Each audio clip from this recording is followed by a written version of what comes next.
तत् सत। एक प्रश्न है कि यदि सनातन धर्म इतना पुराना है तो ये केवल भारत में ही क्यों है, बाहर क्यों नहीं है? तो मैं बता देता हूं, इस संसार के जितने प्राणी हैं सब सनातन धर्म से ही संबंधित हैं, सब सनातनी ही हैं। सनातन शब्द का अर्थ है जो हमेशा से था, आज भी है और हमेशा रहेगा। भगवान श्री कृष्ण ने गीता में अर्जुन से स्पष्ट कहा है, अर्जुन ना तो तू शरीर है ना मैं शरीर हूं, हम सब आत्माएं हैं। जब शरीर नहीं था तब भी आत्मा के रूप में हम थे, अब शरीर है तो भी आत्मा के रूप में हैं। बल्कि शरीर है इसलिए आत्मा नहीं है, आत्मा है इसलिए शरीर है। यदि आत्मा शरीर को छोड़ देगी तो शरीर तो नष्ट हो जाएगा, लेकिन आत्मा फिर भी रहेगी, आत्मा नष्ट नहीं होगी। इसलिए हम सब आत्माएं हैं और आत्मा का अनुभव करना थोड़ा सा कठिन है, लेकिन आत्मा का एक गुण है चेतना, आत्म चेतना, उसका अनुभव बड़ा आसान है करना। और वो चेतना कहां है?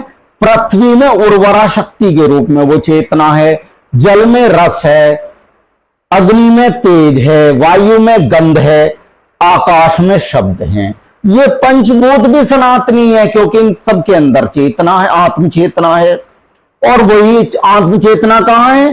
पेड़ पौधों में भी है, कीड़े मकोड़ों में भी है, जलचरों में भी है, पशु पक्षियों में भी है और इंसानों में भी है। चाहे वो इंसान हिंदू है, मुस्लिम है, सिख है, ईसाई है, पारसी है, चाइनीज है, जापानी है, अमेरिकन है, अफ्रीकन है। हालांकि अगर कोई एलियन भी किसी दूसरे ग्रह पे है और वो जीवित है, वो भी उसके अंदर भी आत्म चेतना है। और जिस प्राणी के अंदर भी आत्म चेतना है वो सनातनी ही है। और इसका अनुभव हम, कोई भी सच्चा सन्यासी हमें इसका अनुभव बड़े आराम से करवा देगा। इसलिए कृष्ण ने गीता में इसी आत्म चेतना के नाद को ओम और ओम तत्सत कहा है।